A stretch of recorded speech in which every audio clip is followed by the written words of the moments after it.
Muy buenas tardes a todos. Mi nombre es Verónica Ibarra y soy directora ejecutiva de SUME Sustentabilidad para México. Somos una asociación sin fines de lucro y además de ser el Green Building Council en México, somos un espacio plural que congrega a todos los sectores de la sociedad interesados y comprometidos con el futuro de nuestro país. Estamos muy contentos de presentar el día de hoy el caso Circularidad in Construction and LEED. Agradecemos a Rebeca Ortiz, líder de desarrollo de negocios de GBCI en México, la oportunidad de poder transmitir en conjunto esta interesante sesión. Estamos seguros que este espacio será de gran interés para ustedes. Cedo la palabra a Rebe, quien nos compartirá la semblanza de nuestros queridos ponentes del día de hoy. Rebe, adelante. ¿Cómo están? Muy buenas tardes a todos. Me disculpo de no prender el video, pero estuvimos haciendo pruebas y el día de hoy la calidad de mi internet está bastante mala. Entonces, pues los saludo con mucho gusto. Quiero darles la bienvenida a un episodio más de LEED Innovators para platicar sobre la economía circular en la construcción y LEED. Como ustedes saben, el concepto de economía circular ya es parte de muchas conversaciones de la construcción sustentable y la sustentabilidad en todo el mundo, además de estar incluida en el propio sistema de certificación LEED. Y el día de hoy tengo el gusto de tener a Wes Sullens, director del USGBC, encargado de los esfuerzos de materiales y recursos del USGBC, que nos va a platicar cómo nuestro programa de certificación aborda la circularidad a través de LEED, cómo se define exactamente este principio y cómo podemos promover sus objetivos. Y como ustedes saben, normalmente para la segunda parte del webinar tenemos un caso de estudio con el cual ejemplificamos los conceptos explicados en la primera parte. Sin embargo, con Greenville a la puerta, nuestros equipos de proyecto están ocupados para poder asistir el día de hoy. Entonces, en la segunda parte, estamos muy honrados en tener a Stephanie Barger, directora de Transformación de Mercado del programa True, para contarnos sobre el abordaje que se está haciendo desde True a través del Credito Piloto de Residuos en Construcción para establecer estrategias de cero residuos para la construcción, incrementar el impacto de las prácticas de cero residuos en una escala más amplia, reconocer la excelencia, incrementar las instalaciones de proyectos de todos tamaños y tipologías. Al final, como cada webinar, tendremos una sesión de preguntas y respuestas que les invitamos a compartir en el chat. Y antes de ceder la palabra a nuestros invitados, quiero recordarles que los profesionales LEED que están con nosotros el día de hoy pueden hacerse acreedores a un C-Hour. El número de curso lo vamos a poner al final de la presentación. Y para entrar en materia, permítanme presentarles a nuestros ponentes. Wes Sullens es LEED Fellow y dirige las actividades de materiales y recursos en el USGBC. Es responsable de los créditos de materiales en el sistema de calificación y guía los criterios de liderazgo relacionados con residuos de la construcción, fabricación de productos, la transparencia de los materiales, la economía circular y el carbono incorporado. Ha trabajado en los sectores público, privado y sin fines de lucro durante 20 años en temas amplios que incluyen eficiencia energética, códigos de construcción, sostenibilidad de la cadena de suministro y transparencia de productos químicos. Stephanie Barger se ha dedicado a satisfacer la creciente necesidad de recursos educativos, redes entre pares, certificación de terceros para empresas de todo el país relacionadas con la reducción de residuos y el zero waste. Aporta más de 25 años de experiencia de administración medioambiental, formación de empleados, consultoría de gestión y desarrollo empresarial. Antes de formar el US Zero Waste Business Council, Stephanie pasó 15 años al frente de la Earth Resource Foundation, un dinámico programa de liderazgo ambiental para escuelas secundarias para frenar la contaminación plástica a través de cero residuos, promover la restauración de plantas nativas, abogar por playas libres de humo y mejorar la gestión de cuencas hidrográficas. Anteriormente fue capacitadora certificada de la Asociación de Recuperación de Residuos de California, una de las organizaciones de reciclaje sin fines de lucro más grandes y más antiguas de Estados Unidos, y también ha trabajado con varios condados y ciudades en California en políticas de residuos. En su tiempo libre, Stephanie cría cachorros de perros guía para ciegos y aboga por el trato humano de todas las criaturas grandes y pequeñas. Wes and Stephanie, thank you so much for being with us today. Share your knowledge and expertise with our audience. Wes, the floor is yours.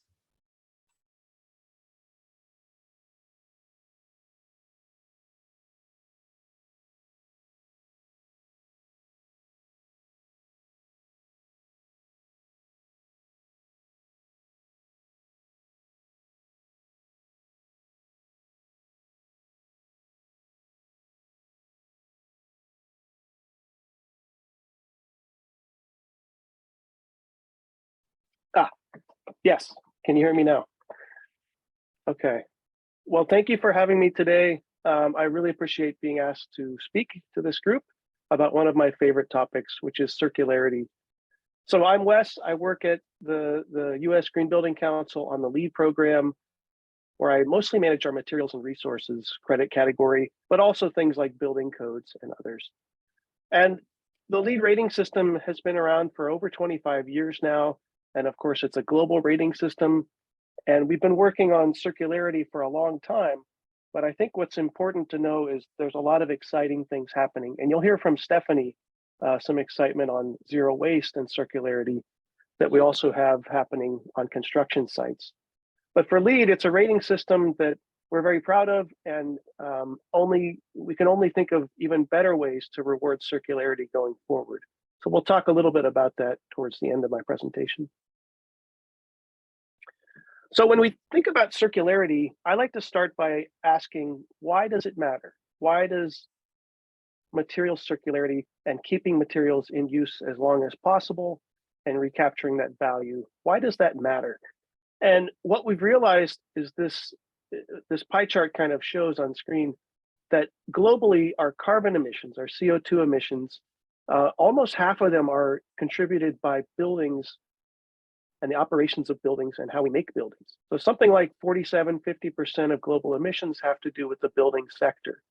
And there's an increasing awareness of the role that materials have and products on those worldwide carbon emissions. Things like concrete, steel, aluminum, other things we make buildings out of have a big footprint of carbon globally. So we've got to care about that as a way to reduce some of the contributions to climate change. In addition, we also know that globally, resource extraction has more than tripled since 1975. So that means the things we take out of the ground, the minerals and rocks that we harvest, the trees, all the things that we use to make up buildings and everything worldwide, not just buildings, but everything we consume, that resource has been tripling. And that means there's only so much space and ability to get new materials. So we've got to make more with the materials we already have out of our earth. And once we've spent all that time creating low carbon, good materials, and we've taken them out of the ground and harvested them, almost 10% of all materials are wasted during construction. This can be from ordering too much of something or an error. Maybe there's a miscut or the color is wrong on a product or something, the dimensions are miscalculated. So there are all kinds of waste in the system when it comes to building and construction. And finally, once we've done all that, at the end of a building's life, we tend to have a lot of those materials go to landfill. And in the United States, over 600 million tons of waste go to solid waste landfills. And that's more than twice the amount of all of our homes and businesses in the United States. And we have a population of about 300 million folks. And that means construction waste is about twice as much of all those people creating their own waste and trash from businesses and things. So it's a huge amount of materials that unfortunately are not being recaptured and put into the system. And that's where circularity is really an important solution. But buildings can be part of the solution as well. We know that construction can lead to good outcomes and can start to reverse some of these trends. And I have an example I'll share. This is from San Francisco, near where I live in California. And this is a building that was renovated in 2015. And it was an existing building that had a kind of a barrel-shaped roof, and it was a two-story building, and they reused the entire structure. They reused a lot of that floor, the polished concrete you see in the picture there. And they cut in a big skylight out of the roof to bring in daylight, and it's got all the best air quality. It even has a green wall you see there, which helps with air quality. It's a net energy positive building, meaning they produce more renewable energy on site than the building uses in a year. And we calculated the impact of that building, and it ends up being carbon neutral when you look at the operational energy as well as the embodied carbon of the materials from being reused. So after about 10 years, this building starts to actually give back in terms of carbon because of that solar power on the roof, and because they reuse so much of the interior. So there are success stories like this throughout the building industry that we want to share and highlight through LEED. Now, the other way we do that is by having credits and criteria in the LEED rating system.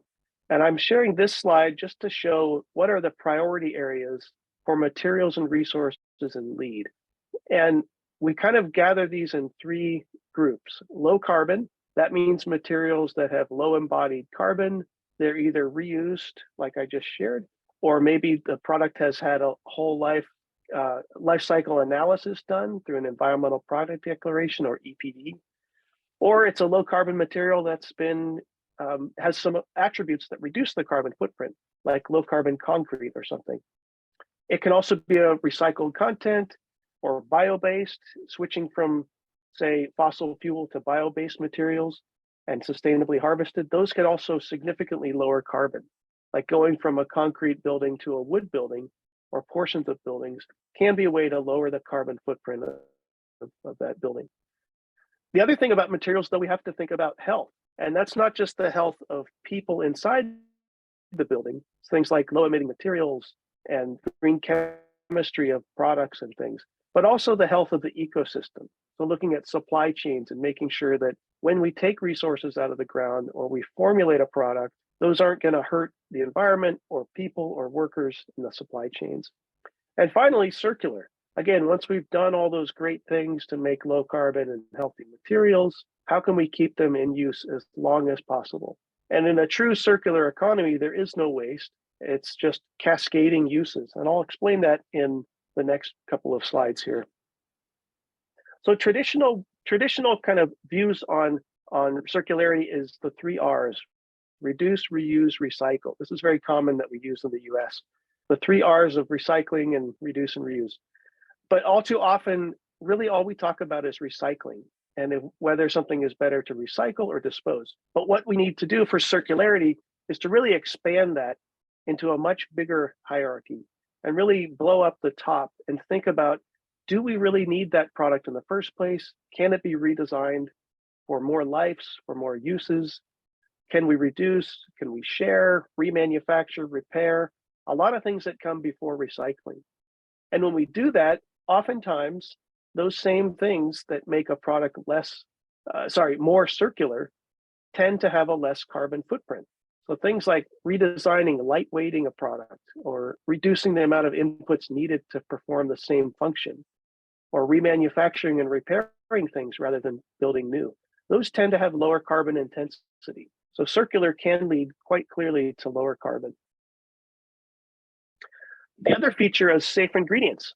So if a product manufacturer thinks at the beginning that their product may be used many times before it's eventually disposed, that might change the way you formulate those products.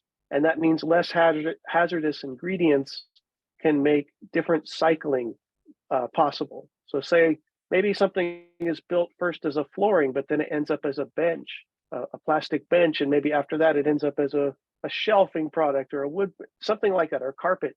You want to make sure all of those uses, there are no issues that a toxic ingredient might cause to humans or the environment that are exposed to those ingredients. So safer ingredients tend to also require or result in circular products. So those are all some strategies of how manufacturers and product manufacturers and project teams can look to make safer products that are also circular. Now, one more thing I want to show is how this exactly relates to LEED. And this is a simple diagram of a circular economy, where what you have here, I think my cursor works, raw materials are coming in. These are things like concrete or wood or metals.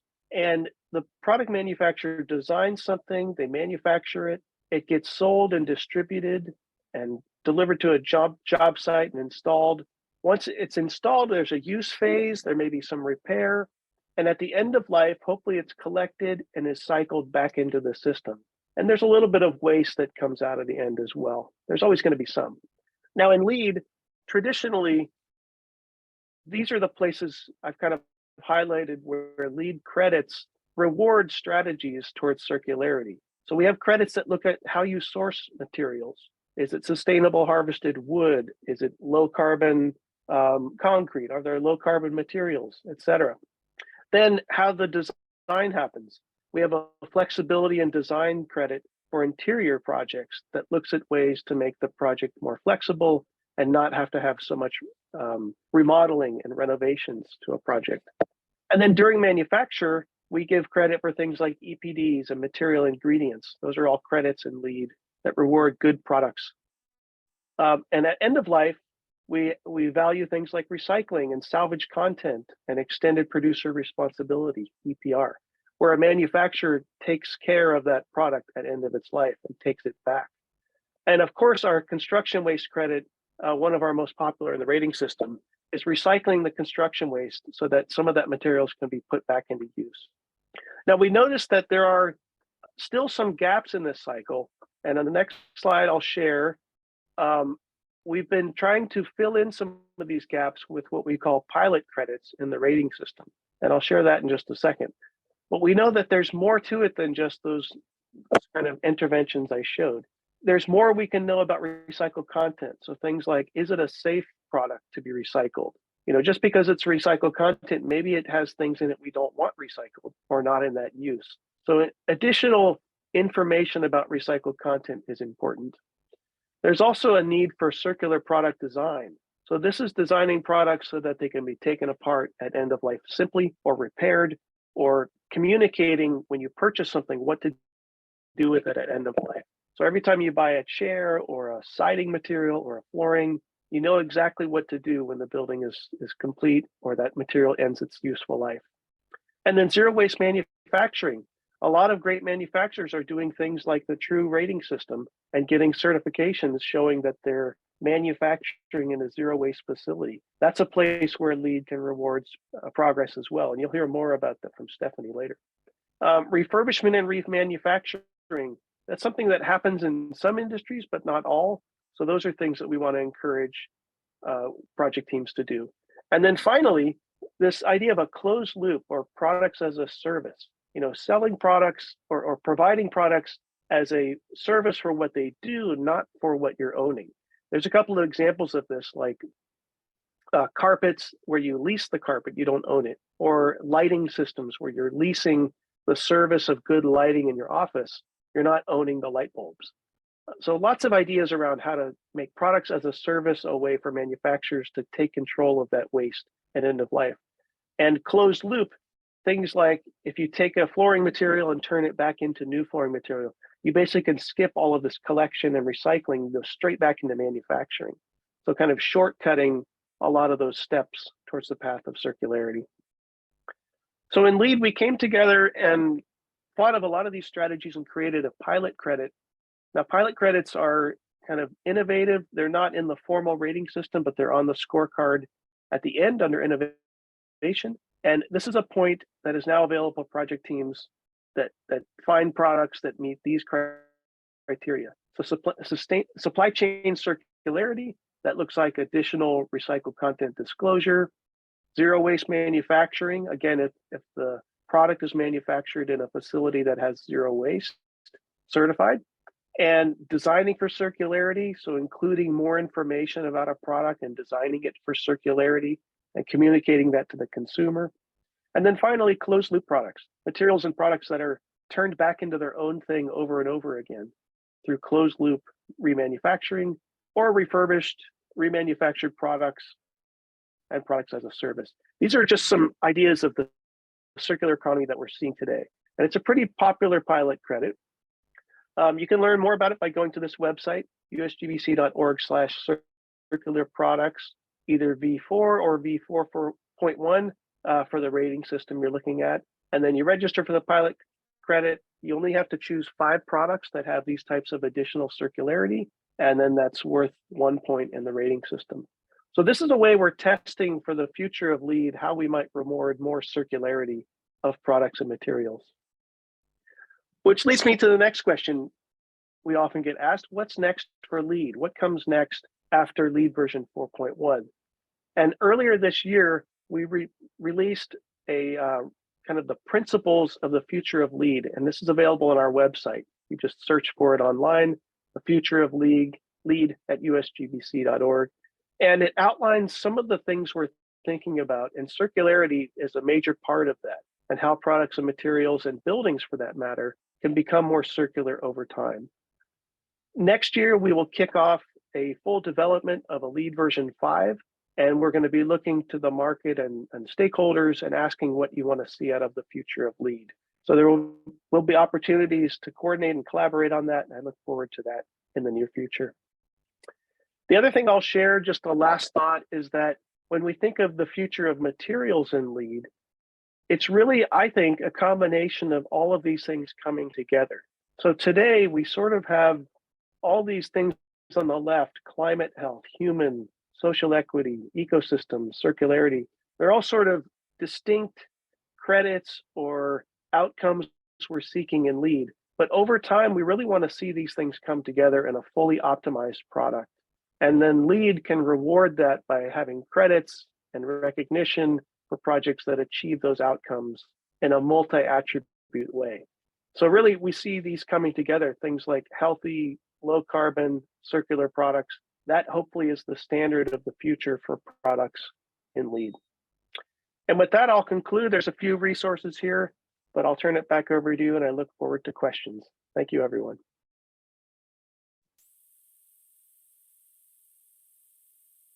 Starting to have questions, but we're going to wait for Stephanie's presentation, and then we'll do the Q&A together. Thank you so much.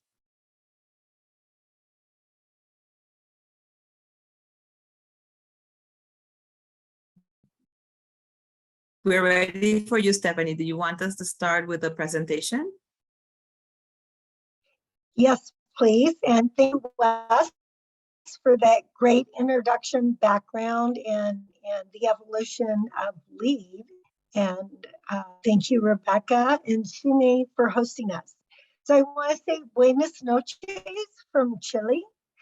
I have been speaking at the Chile Green Building Council, and the Green Building Council of Chile says hi to all of you. So I'll wait for the presentation to come up.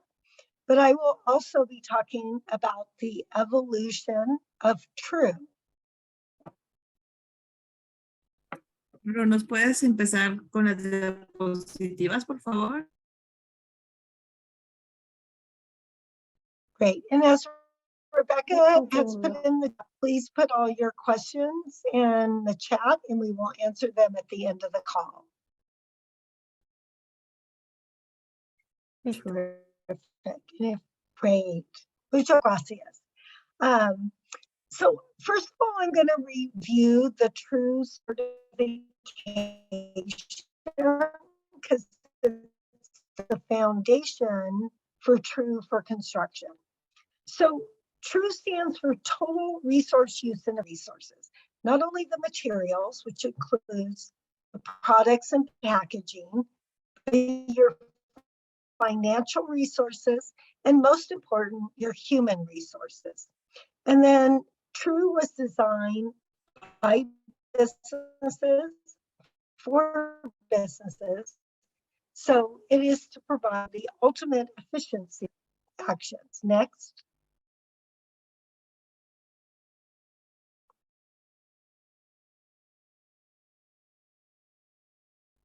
So true does focus on your solid waste. We had to start somewhere, so we focus on solid waste. Although we give credits for hazardous waste, universal waste, we're focusing on what is allowed. 90% from incineration, landfill, waste to energy, waste to fuel, biofuel, and chemical recycling, and of course, the environment. The real shift is true focuses on reduction and reuse before recycling and composting. And so in our diversion, we want you to conclude all reduction and reuse efforts. Next.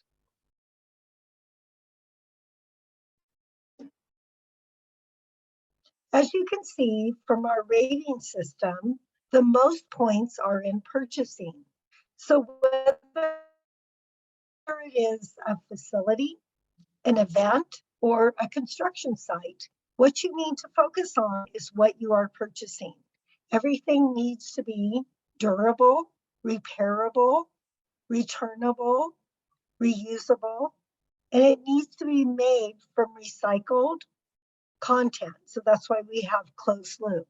As you can see, there's only 3 points for recycling and 5 points for diversion, because TRUE is driven by policies and practices.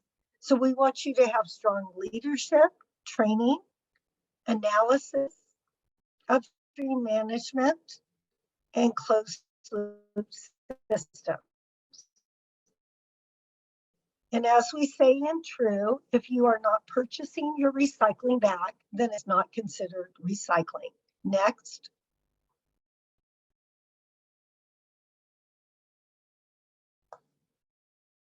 So these are a few of our companies. We have now over 250 facilities in over 30 countries. And TRUE has its biggest growth areas in developing countries because they have resources that focus on reduction and reuse and supporting small businesses. Next. We also have the TRUE Advisor. So whether you're going for TRUE facility operations, TRUE for grants, or TRUE for construction, it's very important that you understand our rating system. Unlike LEED AP and LEED GA, the TRUE Advisor is an online course on demand and then an online exam. We also offer complimentary TRUE study sessions, and we will be seeing another TRUE Advisor study session November 9th. Next.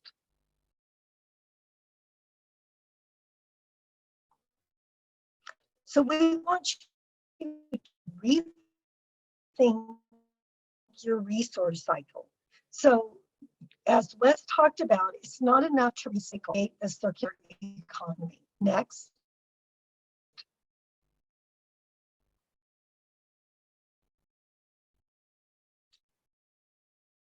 Next. So what we've done in the past is we've looked at our waste. You can click through one time. And we focus on the waste, and we do waste audits, which are important, but those happen after the past. And so a waste audit is really looking at the past and how much you've already wasted. However, it is important to look at these for right sizing and service levels. Next. Thank you. But a zero waste audit starts with the individuals and starts with the different areas of generation. So just like in an office building or manufacturing, you have different areas of generation, you will have the same with your construction sites.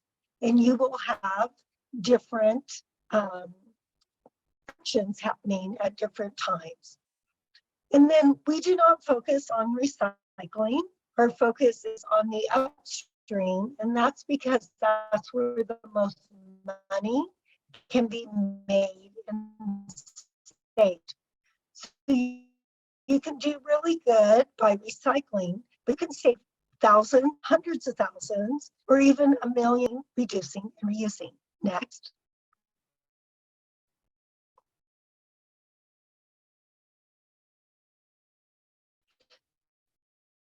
So TRUE takes a community just like LEED, and we encourage you to connect with many of our partners. And if you do not know who they are, you can contact us, or you can build your own community of partners. And these include government agencies, nonprofits. Environmental nonprofits have become very sophisticated, and they have lots of tools. So like building product ecosystems, they focus on recycling wallboard solutions, focuses on reusable dishware, recycling market development platform focus on where you can find markets for all of your materials. It's an open source platform to work with you. Next.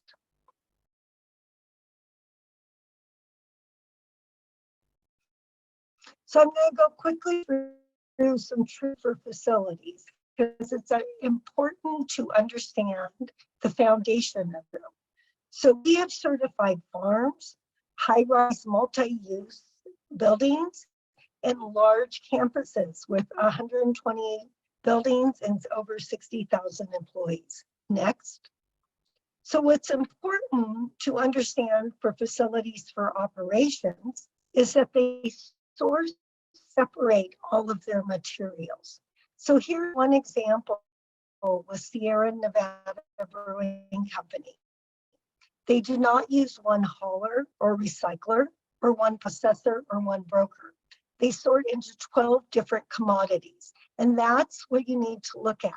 You should not have a waste management plan. You should have a commodities management plan or a materials management plan. And this is where the small facility has saved over $500,000 a year. And they, even in their posting, they use different avenues. So they might compost offsite or on site.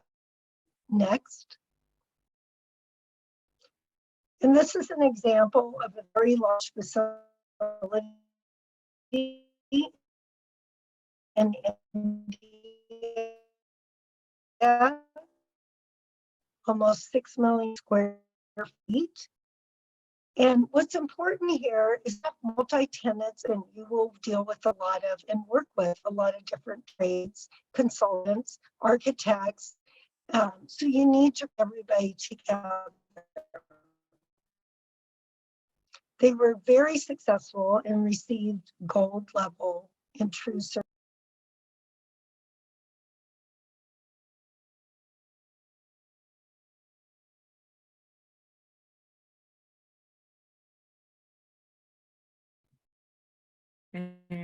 So now I'm going to go in for True for Construction.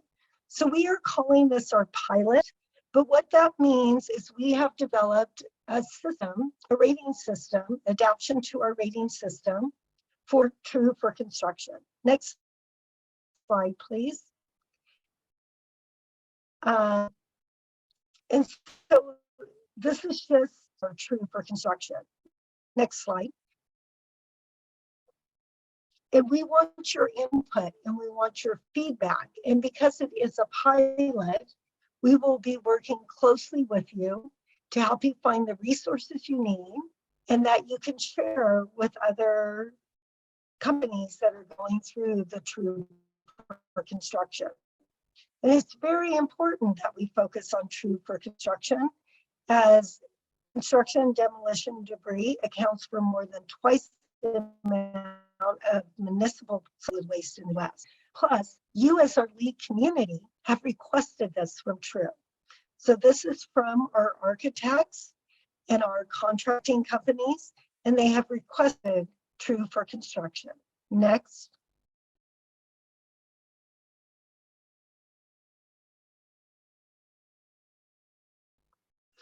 So I'm going to go through an example. This was our first project, and we did not have LEED for construction. So they were following the True rating system for facilities. And we were really appreciative of Lindley's and Rubicon for their leadership. Next. So this was a small hotel, a 4-story hotel on the Joint Base, Lewis McChord. And the project was already underway when they came to us and wanted to do True for Construction. So the first thing, just like LEED, is you need to bring all your partners together. So we hosted a workshop and we all shared what our best practices were, what our resources were, and what our goals were for the project. Next. And I have a couple slides from our different partners on how they felt about the project. So this is actually from Lindley's. So we identified everything at the beginning of the project, and the entire process was easy to maintain. Due to everyone's willingness to cooperate, all their concerns, and you want to provide them all their resources. Next.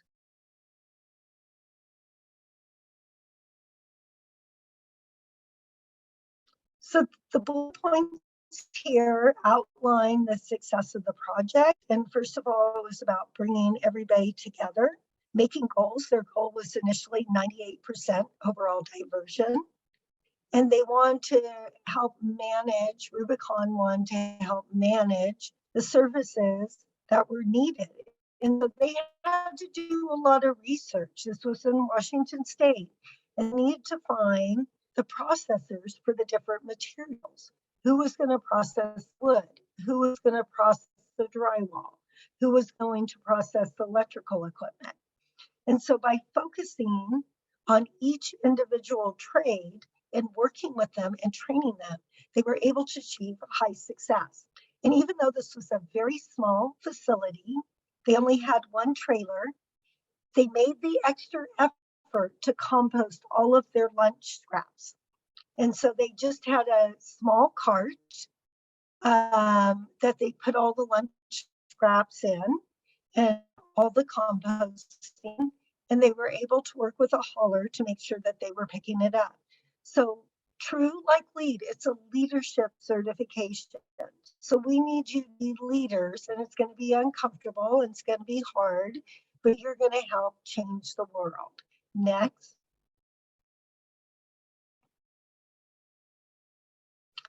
So here's an overview of the site. And with each trade that came in, or each phase of the project, they brought different bins to collect different resources. But one thing they did is they used prefabricated bathrooms. So they had ahead, and this is what's most important with anything with sustainability. So they were rooms. So although this took extra planning, there was no waste from building out the bathrooms because the bathrooms were built at the manufacturing site. Next. So of course, that accounted for much of their reduction. And here we see from the electrical company how happy they were with the program. The containers had proper signage and positioning, which made it easy for their crew to segregate. There was very little effort and cost to my company to participate. And as Wes talked about, there is so much waste because people are inefficient and they don't value how costly these materials are to not only your bottom line, but to the planet and to our communities. And by doing simple education, because everybody cares about the environment, that you can motivate all of your trades to be supportive of zero waste. Next. And here's another slide or another quote from one of the contractors. Once again, it was a large task to take on. I believe it went outstanding. Thank you again for letting Seltzer be a part of this monumental change in the zero waste style of thinking on what needs to be the next step in ensuring a healthy environment. So what we find is once you have a conversation with people, they want to be part of a positive process. And so the most important part of getting to circularity is to have conversations and to talk about waste. Guys, for the glitch. But what's most important, thank you, next slide, is to bring everybody together because they might have the answers to all of your questions. And then to do research. There is so much happening in the circular economy. And so this is proven by our official project, which is the Genesis for Construction project.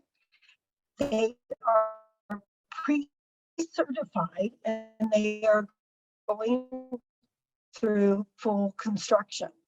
And they've worked really hard with their community, with all of their trades, with the architects, with everybody in their group to bring this to a zero waste, a true certified facility. And UC Berkeley is actually working on 2 projects that they hope to achieve true certification, and not only true certification for construction, but true certification for operation. And they're taking into consideration designing for a zero waste building, which is critical. Next. And we will just end with, if you're not for zero waste, how much waste are you for? I appreciate your time and your listening and look forward to working with you. Thanks so much. Slide. Thank you so much, Steph. Yeah, thank you. So I'm gonna start with the questions. I hope that you guys can hear me well. So this is the first question in the chat. Can traditional construction techniques like adobe or rammed earth be considered circular materials because of their origin? I can answer that one. I love that question. I think in LEED, we still have some work to do to recognize natural materials even more. But yes, the answer is yes. There's a few places where you can take credit for those in LEED. For example, whole building life cycle analysis. So when you look at a building and if you could use rammed earth or some type of traditional material in place of, say, concrete or metal or something that's more energy intensive. Another one that we see is insulating walls with like spray foam or something like that. Those can be quite high energy intensive embodied carbon. And so something like rammed earth or other materials that insulate and provide the foundation or the structure can save a lot of embodied carbon and also have good energy efficiency, of course. So yes, it can be done. I think where I would love to hear from your team or your group is sometimes with those kind of natural materials, there's not as much quantification of things like embodied carbon. So for example, if I wanted to get a concrete mix and figure out the embodied carbon, there's now more and more tools and resources to create EPDs for concrete, but I'm not sure that it exists for rammed earth or clay or some of the other materials that we find in other places. So, but I hope that answers, or at least starts to answer your question. We know that intrinsically, those materials are lower carbon. So there are ways to document it and LEED. It just sometimes can be a little more challenging if there isn't the science to back it up, even though we know intuitively that they are lower carbon. Thank you so much. Well, let me go to the next one. I think that both of you can pitch with this one. What opportunities do institutions have for the implementation of these strategies? How should new campuses be designed and constructed? Is there a guide that can support decision makers at this level? Stephanie, maybe I'll start and then you can answer too. Sure. I think there's a lot that you can do when designing a facility like that in your specifications. At least that's what we call specifications, the project documents. If you write into it things like, we want, the lowest price, but it also has to be low carbon, and tell us what your energy intensity is of a material. And if we're having interior finishes, they're low emitting and low toxic. Use things like material ingredient disclosures. And if those aren't available, or if the bidding contractor or team can't provide all of that, at least you're asking for it and you're starting to show the market that there's demand. That's where a lot of these, 10 years ago when LEED first came out, LEED version 4, we had credits for EPDs, material ingredients, and some other stuff that nobody did because there were no products that met the criteria. And today, we have over 10,000 HPDs, health product declarations. There's probably 20,000 EPDs now in North America. And so that's because these project teams kept asking, and the manufacturers finally decided, okay, we'll do this. So put it in your specifications first. Asking for these types of things will lead to change. And then there are some common sense things you can do, like Stephanie was showing on the construction site, how to think of all the materials as a resource and where they can go. I'll start with, I guess, Stephanie, what would you add to that? Those are my thoughts to begin with. Yes, great, thank you. Yes, and I think, you know, part of it is not overcomplicating it. It's simple market and demand. So if you, the contractor and architect, are just demanding recycled content and that the materials, you know, are compostable, then you build that market. And so almost everything is recycled. Has done with Wallboard is they brought in all of the stakeholders. So they have the builders, they have the site owners, they have the drywall or gypsum manufacturers, and they set up routes to collect all these materials. And then also what we've seen is, just like you see in your office buildings, is to have bins. And of course, at the construction site, they're very large bins, but it's source separated materials with good signage. So if things are source separated, they're worth a lot of money. And somebody somewhere is willing to pay for it.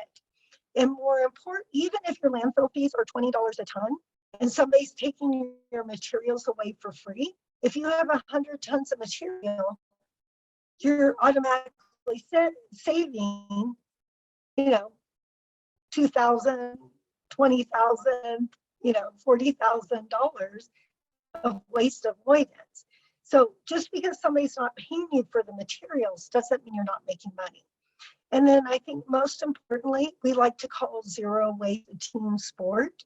So it's all about bringing everybody together and asking the questions and really, you know, involving those manufacturers. Because number one, if you're a manufacturer, get True certified, and then you can promote that to everybody buying your materials for a LEED credit. And we've been lucky here in the state of California. Cal Recycle, our government agency, they actually promote building materials that are made from recycled content. So, you know, there's a lot of marketing advantages. I know in Canada, they have a very strong program there. So in Mexico and Latin America, I know Wes and I would have the opportunity, along with Rebecca and Sumi, to create these markets. And then I think the most important is reduction and reuse. Be efficient.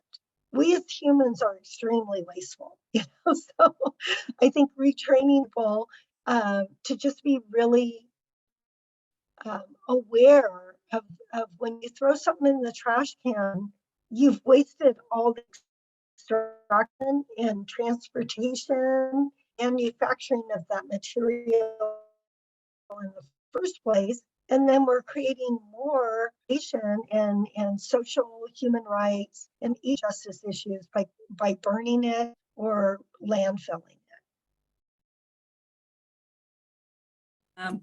Stephanie, I wanted to ask you if you could share a little bit of what you encountered in Colombia, talking about education institutes visit to Rochester School, because I think that could be an example, you know, of how to get started with zero waste. I know that Rochester School is going that way, and there's a person that wants to know a little bit more of implementation in schools. Yes, and we can share the video that they did.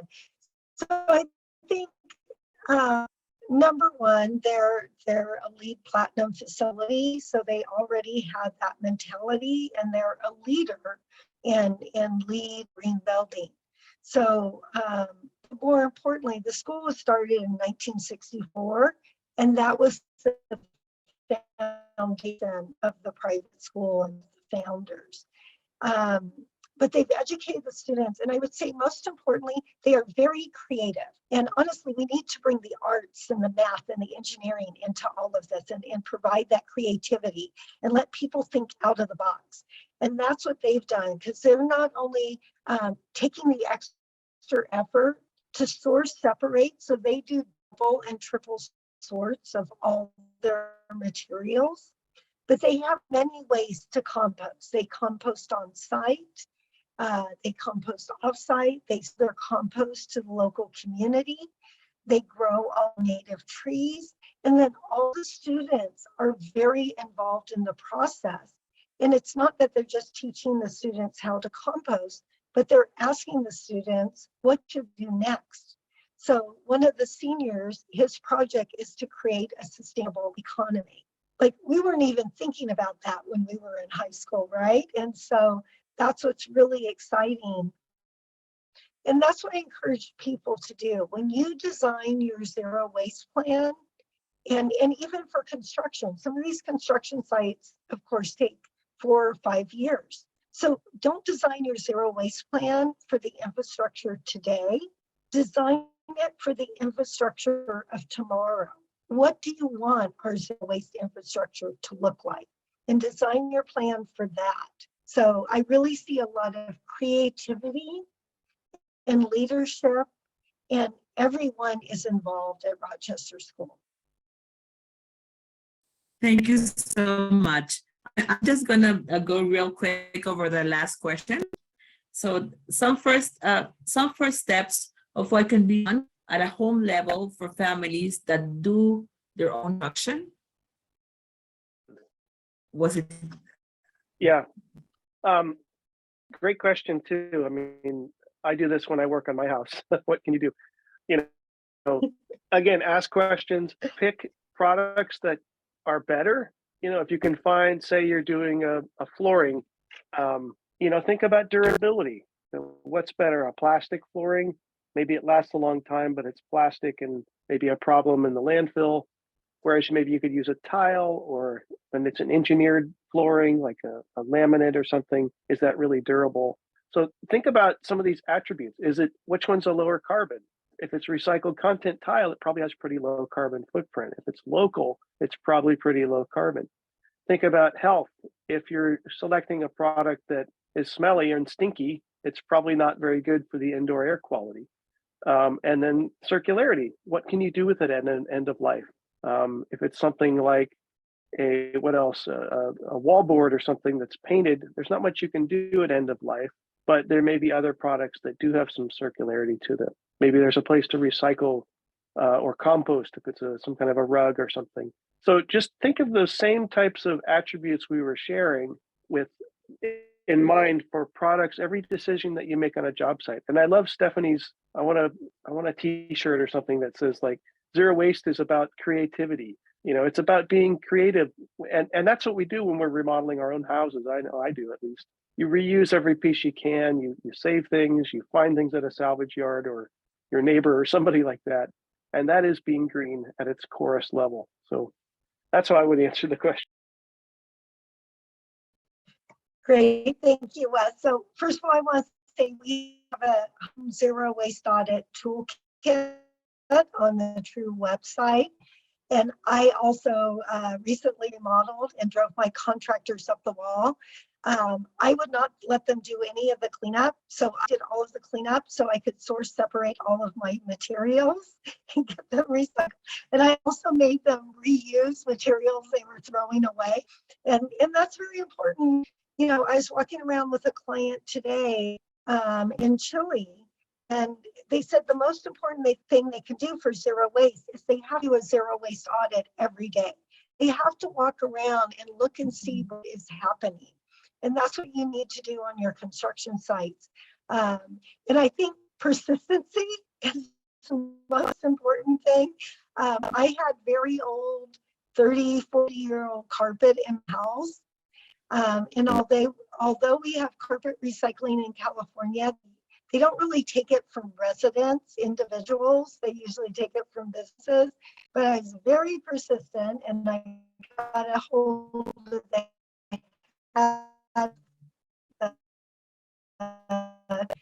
recycling and was able to put me in touch with a recycler that was very compassionate to call my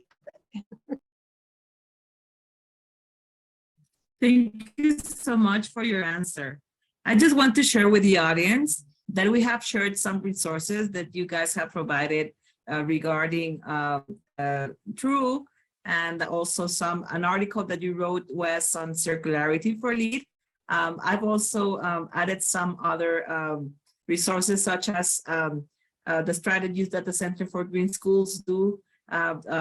This is an organization also that that is aligned with USGBC, and so you can look into the link and see what you can find there. And also, just for the audience, both Wes and Stephanie are going to be in Greenfield next week.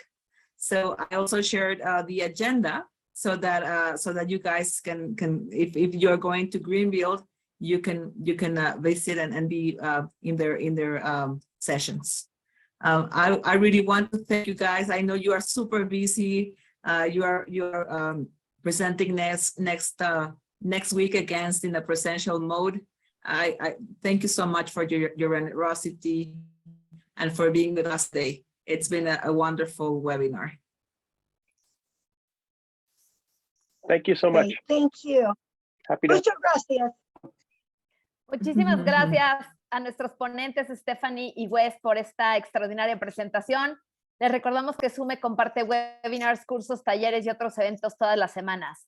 Los invitamos a seguirnos en nuestras redes sociales para que puedan enterarse de nuestra oferta académica y de nuestras actividades para que se sumen a Sume. Muchas gracias a todos y que tengan una maravillosa tarde. Muchas gracias. Muy buenas noches. Buenas noches. Bye bye. Thank you so much. Have a good night.